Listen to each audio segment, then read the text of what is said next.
Kādreiz, pirms daudziem gadiem, Krišjānis Valdemārs aicināja latviešus iet jūrā. Bet tam vajadzēja uzbūvēt kuģus. Kurzemē, kur biezi meži tiekas ar jūru, bija vislabākās vietas kuģu būvēi. Kokus kuģiem meklēja kuģu meistars ar palīgiem. Dienām apstaigāja mežu, atzīmējot derīgos kokus. Kokus gāza februārī, kad tiem bija vismazāk sulas. Baļķus sazāģēja dēļos un izžāvēja.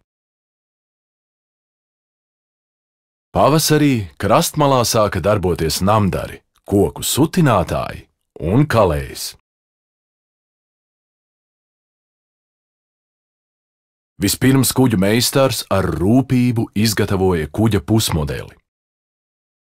Pirmo uzbūvēja kuģa skeletu, ķīli un brangas.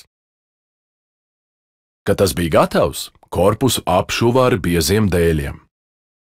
Lai starp šuvēm nebūtu spraugu, tās aizdrīvēja un korpusu nodarboja. Pēc pusgada smago kuģi stūma jūrā. Brīdis, kad korpus saskārās ar ūdeni, bija kuģa kāzas. Kuģim deva vārdu un sarīkoja dzīres ar mielastu un mūziku.